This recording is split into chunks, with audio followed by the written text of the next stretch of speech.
os irmãos e as irmãs que desceram as águas batismais. Ali ficou o velho Adão e ressurge agora um novo homem que se renova pelo conhecimento segundo a imagem de Cristo.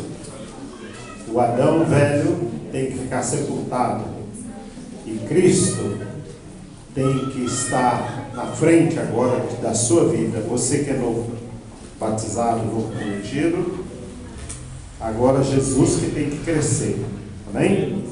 O Adão tem que diminuir e Jesus crescendo na proporção que o Adão diminui, Jesus cresce, amém? Foi João Batista que falou isso, né?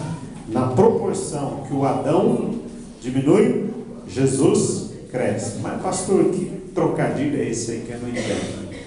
Quando o orgulho abaixa, Jesus cresce. Quando a arrogância abaixa, Jesus cresce. Quando você, aquela parte de querer se vingar, quando isso diminui, Jesus cresce. Então todas as obras da carne, quando elas diminuem, é o Adão diminuindo e Jesus crescendo na mesma proporção. Então quem se batizou tem que crucificar o Adão todo dia, amém? E fazer ressurgir a imagem de Cristo no nosso caráter. Vamos ler 2 Crônicas, capítulo 6, versículo 40. É muito bom vir aqui, a recepção aqui é muito boa. Os irmãos todos sorrindo. Tem igreja que você vai e todo mundo está de cara feia. Mas aqui você chega, está todo mundo alegre. A irmã Sueli está sempre rindo, né? E o Ivani também alegre. E isso é bênção de Deus, que salvação é alegria. Crente salvo é crente alegre. Os obreiros daqui, é um prazer rever todos vocês aqui. Nós vamos ler então. Agora, Senhor, estejam os teus olhos abertos e os teus ouvidos atentos à oração que se faz neste lugar. Levanta, pois, Senhor Deus, e vem para o lugar do teu repouso, a tua arca da tua fortaleza, os teus sacerdotes, Senhor Deus, vestidos de salvação, e os teus santos regozijem no bem. Ó Senhor Deus, não faça virar o teu rosto do teu ungido.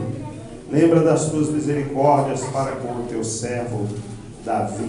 Amém? 2 Coríntios, Crônicas, falei Coríntios, 2 Crônicas 6:40. Nós queríamos falar nessa noite, a noite de festa, de ceia, um culto de família da igreja. Gostaria de falar nesta noite sobre o poder da oração. A palavra de Deus fala sobre a importância da oração. Desde que Deus criou Adão, a Bíblia diz que Adão tinha uma comunhão íntima com Deus. Uma comunhão na oração. Então a oração é a respiração, porque quando Adão desobedeceu, ele perdeu essa comunhão. Praticamente, espiritualmente, ele já estava morto, porque a palavra morto significa separado, thanatos, separado da comunhão de Deus. E aquela comunhão que Adão tinha com o Senhor todo dia, pela viração do dia, que era a comunhão da oração, da intimidade com Deus, ele perdeu, e perdendo, ele perdeu a respiração espiritual. A respiração vem do nosso fôlego. Quem dá o fôlego de vida, o ar é Deus. A Bíblia diz que se Deus quisesse, Ele tiraria o oxigênio e toda a carne expiraria e o homem voltaria ao pó. Então a oração é o oxigênio. O crente que não ora, ele é raquítico espiritualmente. O crente que não ora é como aquele enfermo na Santa Casa com pneumonia, com tuberculose, com tubo, porque tem dificuldade de respirar. Assim é o crente que não ora. Hoje nós vivemos uma época da preguiça. As pessoas têm preguiça de orar, preguiça de ler a Bíblia, preguiça de ir para a igreja, preguiça de ir na padaria, Manda um adolescente na padaria, vê se ele vai. Hã? Você vai? Você tá bom, hein? É a preguiça, né? Hoje tudo é computador, tecnologia, só apertar o botão, tudo prontinho, micro-ondas, né? Compra tudo pronto. Nós estamos vivendo o século da preguiça. E lá no Rio de Janeiro tinha um irmão que ele orava no carrinho, fazia compra, Senhor abençoe esse carrinho. Por que você está orando pelo carrinho de compra? Para orar para o mês todo, não precisa nem orar mais na hora do almoço. É o preguiçoso, preguiça de orar. Depois vem a luta, vem a tribulação, ele corre para o círculo de oração, corre para a vigília, porque está raquítico, sem respiração, sem oxigênio. Mas Jesus disse que nós não devemos ter preguiça de orar. Jesus disse: olha, vocês estão muito preguiçosos, vocês estão muito preguiçosos, vocês não podem orar pelo menos 1 hora. E Jesus disse assim: olha, não desista da oração, não desanime na oração, insista na oração, porque como uma mulher viúva pobre gritava, insistia para um juiz socorrê-la. O juiz era um homem mau, ímpio, não temia Deus nem os homens, mas de tanto aquela mulher coitada gritar, importunar, o juiz decidiu socorrer a mulher. Se um homem ímpio, para não ser importunado, socorreu a mulher, quanto mais o vosso Pai Celestial. Então Jesus disse que nós não devemos desistir. E você pode perguntar: mas pastor, eu trabalho muito, não tenho tempo, como que é esse negócio? Eu tenho que orar 1 hora de joelho, 2 horas de madrugada? Não, você pode fazer um exercício de orar. Um lugar bom de orar é na casa de Deus. O meu pai fala que crente que não ora na igreja não ora em lugar nenhum. Então tem muito crente que ele chega na igreja, vai para o corredor, começa a bater papo. Você sabe da última? Não, larga o corredor para lá, vem para a casa de Deus, a tua bênção está no joelho. A tua bênção está no joelho. Se você é ovelha, você ora. Se você é bode, você fica lá fora batendo papo. Desculpa os irmãos que estão aí fora, né? Mas às vezes está fora porque não tem lugar, né, irmãos? Você já viu ovelha descansando? Quem já viu ovelha descansando? Ovelha mesmo, animal, literalmente. Toda vez que uma ovelha para, ela coloca os 2 bracinhos assim de joelhos. Se você é ovelha, você ora. Tem muito teólogo, ensinador, professor de Bíblia, de teologia, não estou criticando, porque eu também fui mais de 20 anos professor de teologia. Mas eu lembro que um grande ensinador, ele disse assim: se tu oras, tu és teólogo. Se não oras, não és teólogo. Porque tem muita gente que lê a Bíblia, estuda a Bíblia, decora a Bíblia, mas ele conhece Deus só pela biografia, pela história da Bíblia, mas ele não conhece Deus na intimidade. Aleluia, Deus! Conhecer Deus na intimidade é através da oração. Porque a oração faz estreitar a intimidade do crente com Deus. A oração faz a diferença na vida do crente. Vou dar um exemplo. Vamos supor que o pastor Gilberto, que é um veterano da nossa igreja, um companheirão, e ele já aposentou, né, pelo INSS. Vamos supor que ele quer escrever um livro da história dele. Um livro de toda a história dele. E esse livro circula o Brasil todo.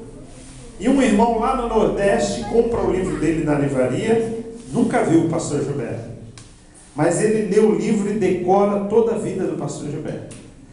Depois ele liga para o filho do pastor Gilberto, consegue o telefone e fala assim para o filho do pastor Gilberto: eu sei tudo da vida do seu pai. Aí o menino diz: mas como? Você nunca viu meu pai? Mas eu li o livro. Eu sei coisa que você não sabe do seu pai. Eu sei o dia e a hora que seu pai foi separado a diácono, a 30, 40 anos atrás. Por quê? Porque ele leu o livro. Ele está lá no Nordeste, mas ele sabe tudo. Só que tem uma coisa, ele não conhece o pastor Gilberto. Ele nunca teve o prazer de estar ao lado dele. Assim é o crente que lê muito a Bíblia, mas não ora. Não conhece Deus na intimidade. E a intimidade com Deus, ela aumenta na oração, porque a oração, além de estreitar a nossa intimidade com Deus, conhecer melhor a Deus na intimidade, nós também, quando oramos, temos combustível na nossa vida. É como você pega um carro na reserva e vai lá para Caraguatatuba, vê se você consegue chegar. De madrugada, posto tudo fechado. Ainda bem que tem muito posto, mas antigamente não tinha isso.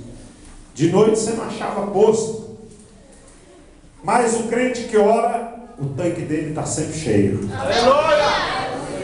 E a Bíblia diz assim, que a oração ela é uma arma, e a oração é combustível, a oração é força.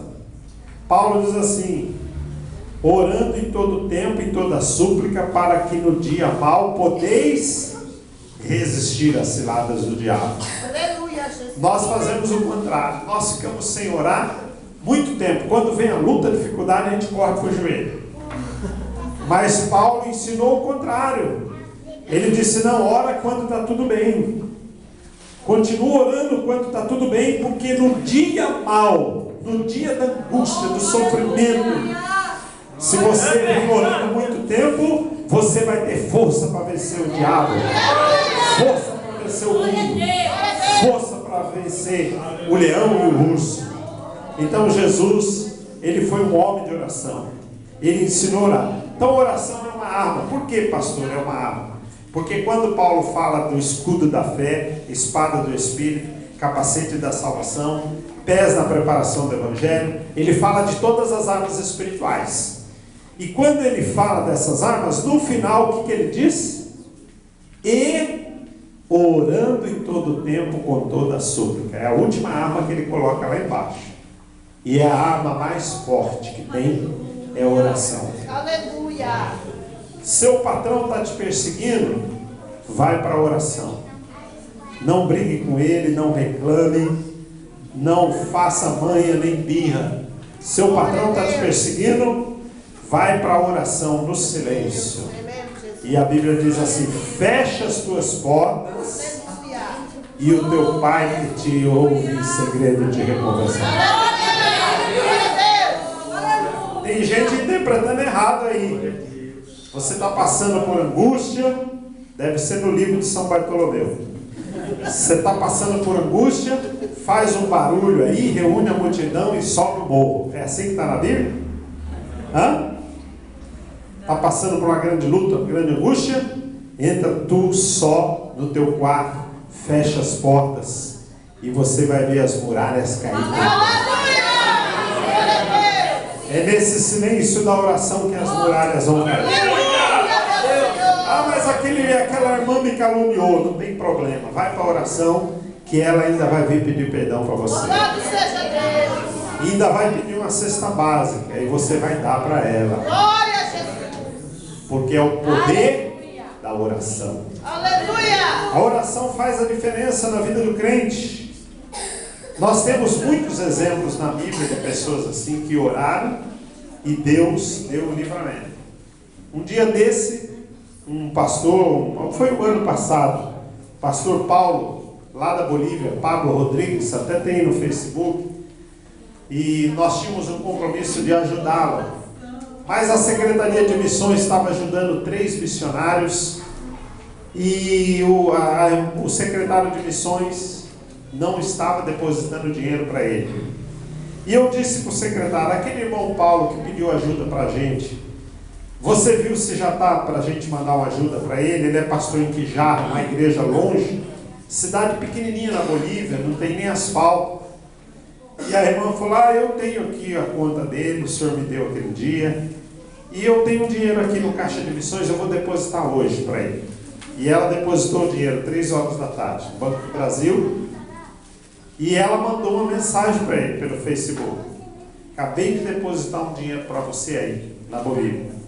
Aí quando foi à noite, ele mandou uma mensagem para mim: pastor, 3 horas da tarde, a hora que aquela irmã depositou na minha conta aquele valor, a minha mulher estava de joelho em casa orando, dizendo: Senhor, manda um livramento para nós, manda um socorro financeiro. Ela estava orando. Então eu ainda creio no poder da oração. Tem um pastor nosso, muito simples, ele vende doce, ele dirige uma igreja lá na periferia, numa periferia da nossa região, aqui em Santos, e ele tem pouquinho crente, ele tem lá uns 20 crentes na igreja dele, mas ele paga aluguel caro, R$900 de aluguel. E aqueles crentes, alguns viajaram, outros ficaram desempregados, e ele não tinha dinheiro para pagar aluguel, só tinha R$100 para pagar aluguel, e venceu o aluguel. Aí ele foi para o joelho e ele falou: eu não vou na sede pedir para a sede pagar o aluguel, eu vou para o joelho, para a sede lá do céu, lá em cima. E ele foi, orou de madrugada, a noite toda. No outro dia, um amigo dele, ele mesmo deu esse testemunho para mim, ligou para ele do Nordeste e falou: Jerônimo, o que você está fazendo aí? Ele falou: eu estou dirigindo uma igreja, trabalhando aqui na obra com o pastor Gisele. Ele falou: rapaz, eu recebi uma bênção muito grande aqui numa firma que eu trabalho, e eu senti de mandar uma ajuda missionária aí para a sua igreja. Você está precisando aí fazer obra na igreja?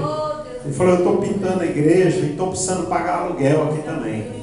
Ele falou: então eu vou mandar hoje, me dá o número da conta sua aí que eu vou mandar para ajudar a sua igreja aí. E depositou R$2.000 na conta dele. Então a oração, ela tem efeito. Parece que não. Você ora hoje e Deus não responde, ora amanhã não responde, parece que Deus não responde.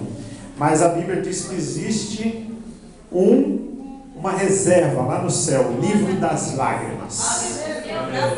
Livro das lágrimas é a reserva da oração.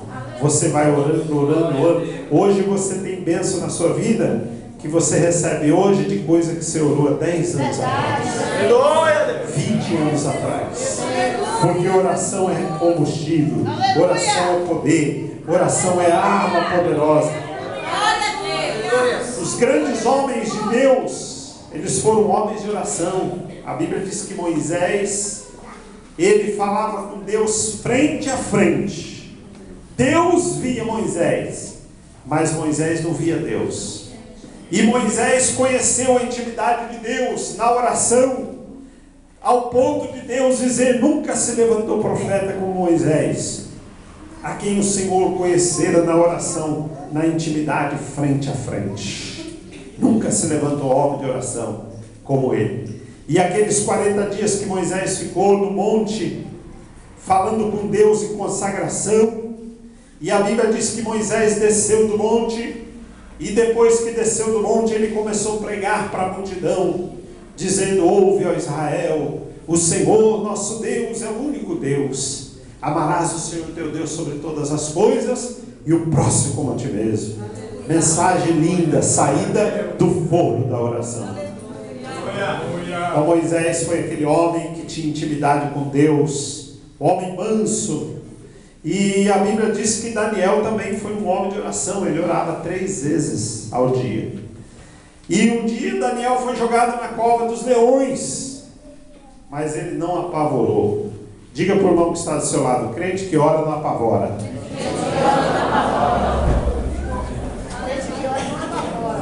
Aleluia! Aleluia! Já pensou o leão com um dente desse tamanho assim, ó? Assim, mas Daniel era um crente de oração. Daniel era um crente de oração. E a Bíblia diz, por isso que é bom você ser de oração, porque crente de oração, ele é amigo de Deus. Abraão foi chamado de amigo de Deus, porque também era um homem de oração. E por isso é bom ter amigos, né? Daniel passou a noite toda ali, mas o rei, ele era amigo do rei. E o rei estava orando, torcendo por ele. Se você fizer amigos, na hora da caso desse leão ter te comido aí, Daniel levantou a voz e disse: ó rei, vive para sempre, o Deus de quem eu sou, a quem eu sirvo, e enviou o seu anjo e fechou a boca dos leões. Aleluia! Daniel era um homem de oração. A Bíblia diz que Ezequias orou pedindo mais 15 anos, e Deus atendeu a oração de Ezequias. A Bíblia diz que Ana não podia ter filhos, era humilhada por Penina, mas ela permaneceu, perseverou no templo, na oração. E ela não fazia muito barulho não, os seus beiços balbuciavam. E o sacerdote disse: você está bêbada, mulher? Ela disse: não, estou aflita, estou clamando a Deus. E a Bíblia diz que Deus atendeu a oração de Ana. Deus vai atender a sua oração hoje. Deus vai atender o seu pedido hoje. Creia no poder de Deus. Não desanime da oração. Peça, porque Jesus disse: pedi e recebereis. Batei e abrir-se-vos-á. Buscai e achareis, porque o que pede recebe, o que busca acha, e o que bate, abrir-se-lhe-á. Pastor, então o que é pedir? Pedir é ir para a oração. Senhor, eu quero um noivo, eu quero uma noiva, eu quero uma casa, eu quero um emprego. Você pode pedir bens materiais também, não é errado. Você pode pedir. Eu quero a salvação de alguém, de um amigo, de um parente. Pode pedir qualquer coisa. Pastor, então pedir é orar, é pedir a Deus. A Bíblia diz que nós devemos pedir. Qual é o pai que o filho pedindo um pão, ele vai dar uma pedra? Pedindo um ovo, vai dar um escorpião. Se nós, sendo maus, sabemos dar coisas boas aos nossos filhos, quanto mais nosso Pai Celestial que está no céu. Então você deve pedir. Mas Jesus manda, além de pedir, ele manda buscar. Buscar é fazer a sua parte. Porque tem crente que ora, mas ele não corre atrás, né? Ele não vai atrás, ele não cumpre com as suas obrigações. Então você tem que orar pedindo, mas buscar, fazer a sua parte. E depois a Bíblia manda bater. O que é bater? Bater é insistir. Então o crente tem que ser usado. Você quer receber a sua bênção? A porta está escancarada, entra correndo. A porta está entreaberta, entra. A porta está fechada, você pega a trinca e abre. A porta está trancada, você bate na porta com insistência. Mas não desanime, porque a tua bênção vai vir se você perseverar como Ana. Perseverar na oração. Ana na oração aprendeu, conheceu a grandeza de Deus. Ela disse assim: o Senhor abate e o Senhor exalta. O Senhor faz descer a sepultura e faz ressuscitar.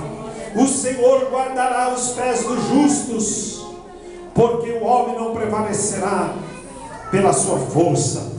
E os mudos, os ímpios ficarão mudos nas trevas, mas o Senhor vai guardar os pés dos justos.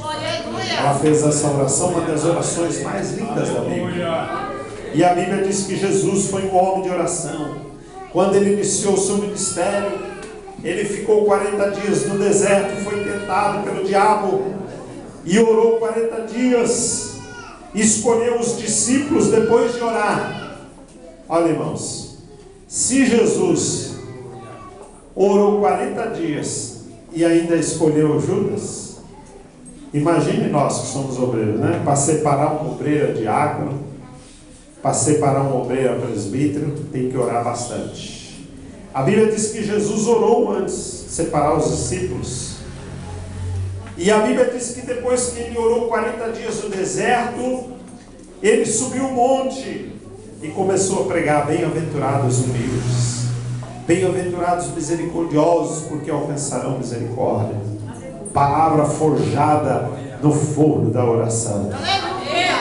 Então a mensagem poderosa, ungida, Ela nasce no joelho. O pregador tem que ler a Bíblia, mas as grandes mensagens nascem no joelho. A igreja, ela nasceu na oração, irmãos. A Bíblia diz que durante 10 dias os discípulos ficaram no cenáculo orando 10 dias. Não é cenáculo falso, não. É o cenáculo de verdade, lugar de humildade. Não é lugar de espetáculo. E durante 10 dias eles ficaram ali orando na humildade. E no 10º dia veio um vento veemente e impetuoso, encheu toda a casa. E todos foram cheios do Espírito Santo. Pedro orou quantos dias? 10 dias.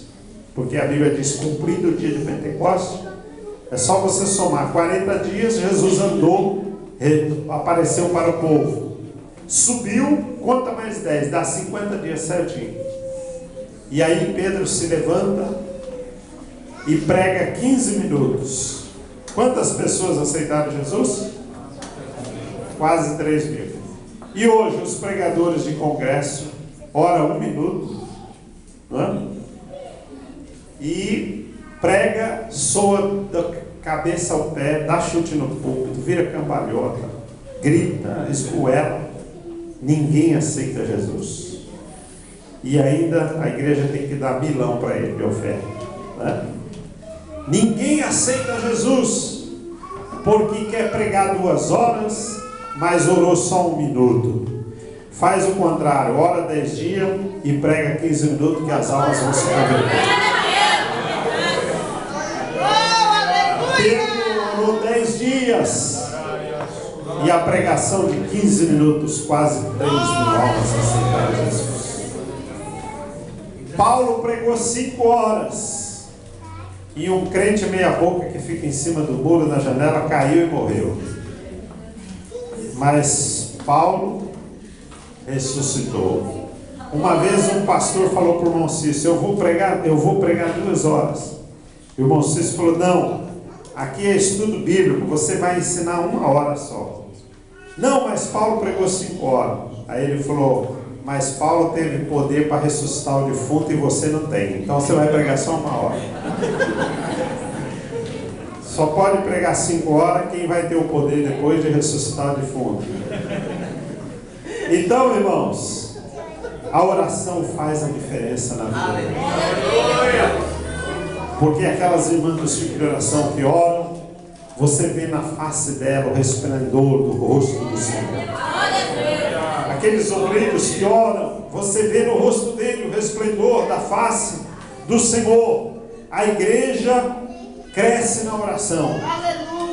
O poder da igreja está no círculo de oração, está no culto de doutrina, que é o culto de oração.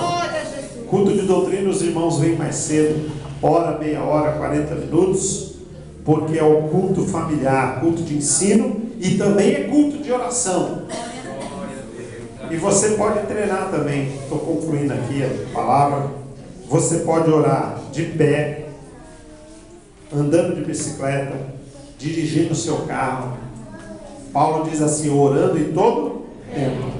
Então você pode orar, Senhor, nos dá um dia de paz. Está pedalando a sua bicicleta, indo para o trabalho, Senhor, me livra, me guarda de todo mal.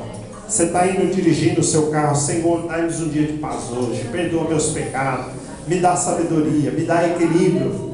Orando no carro, orando a pé, orando no ônibus, orando em todo tempo, além dos momentos de devoção na sua casa, na igreja, a oração faz a diferença na vida do crente. Faz do crente um crente vitorioso, porque também a oração é uma arma. A oração é uma atitude de gratidão, de resignação, de contrição. A Bíblia diz que Jesus, quando entrou no templo, ele viu 2 homens orando. Ele observa quando você ora na igreja. Um dizia, te dou graças porque sou religioso. O outro dizia, Senhor, tenha misericórdia de mim. Então, oração com quebrantamento, com contrição. Jesus ensinou a orar, mas uma oração de atitude, quando ele diz, Pai nosso que estás no céu, santificado seja o teu nome, A oração do Pai Nosso é uma oração de atitude. A Igreja Católica, ela decora o Pai Nosso como reza. Não é isso? Decora o Pai Nosso como reza. Mas a oração do Pai Nosso, vocês vão aprender aqui hoje. A oração do Pai Nosso, ela é uma atitude, é uma oração de atitude. Olha, Pai Nosso que está no céu. Todo mundo quer que Deus seja seu Pai.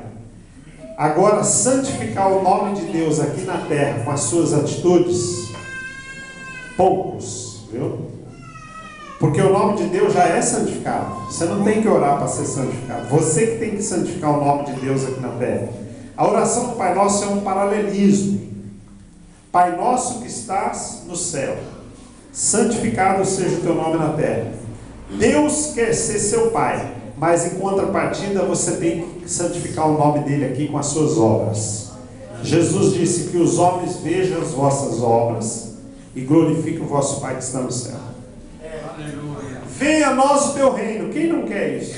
Hoje em dia todo mundo quer ser evangélico, tem igreja aí prometendo riqueza, e todo mundo quer as benesses do reino. Venha o teu reino.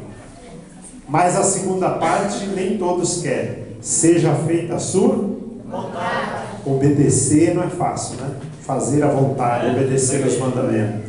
Então a oração do Pai Nosso é um paralelismo. Deus quer te dar tudo isso, mas em contrapartida você tem que fazer a sua parte. Perdoa as nossas falhas, mas não queremos perdoar os nossos irmãos, né? E nós devemos ser agradecidos na oração. Oração é uma atitude de gratidão.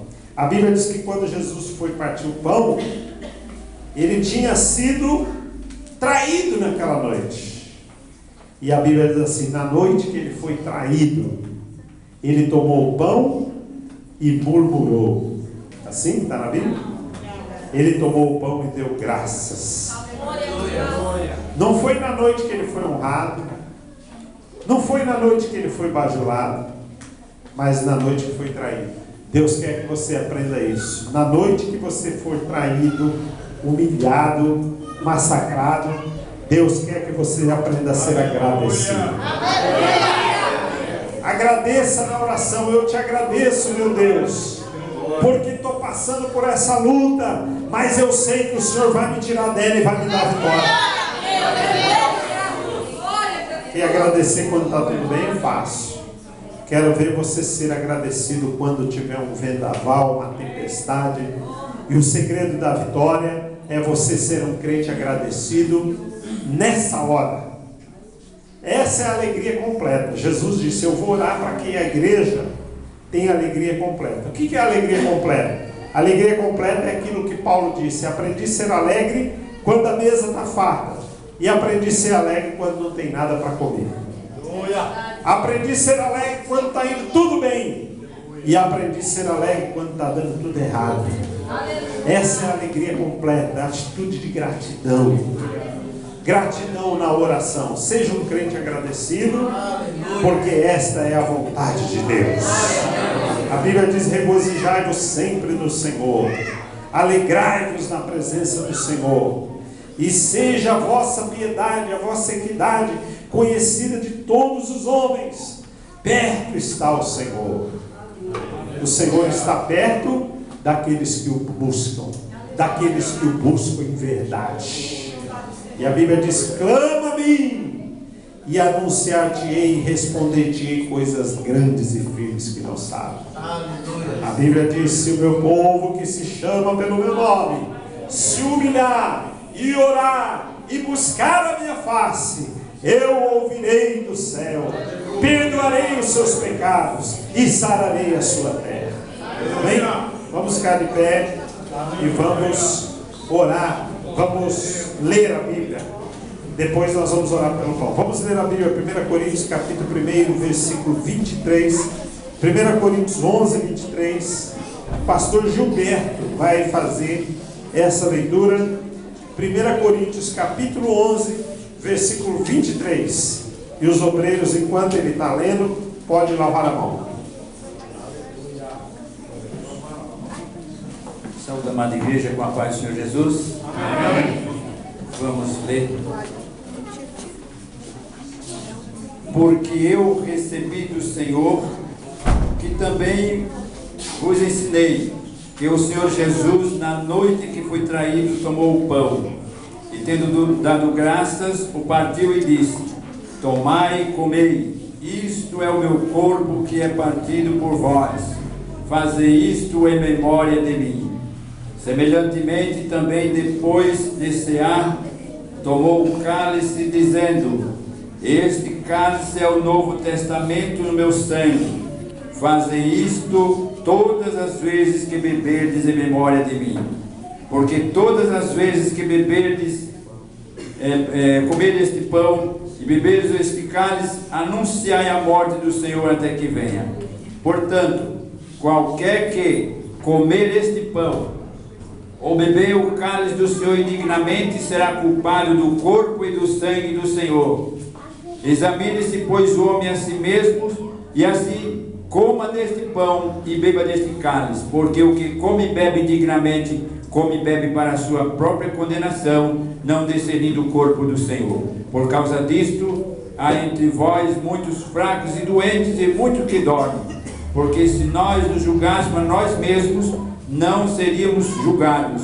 Mas quando somos julgados, somos repreendidos pelo Senhor, para não sermos condenados com o mundo. Vamos orar pelo pão. Senhor Deus e eterno Pai, Deus fiel, Deus justo, que está, Pai querido, do seu pão, Senhor Deus, nessa noite, Pai querido, ao qual, Senhor Deus, iremos cear, Pai querido e Pai amado, ó Deus de poder, Deus de misericórdia, Pai querido, ao qual ingerimos, ó Pai querido, nesta noite, ó Deus querido, todas as enfermidades, ó Pai querido, cairão por terra em nome do Senhor Jesus. Ó Pai querido, abençoe e alimente este pão, Senhor Deus, que nesta noite, ó Pai querido, iremos cear em Teu santo nome, Pai querido. É o que eu te peço desde já, Deus, e te agradeço, em o nome de Jesus.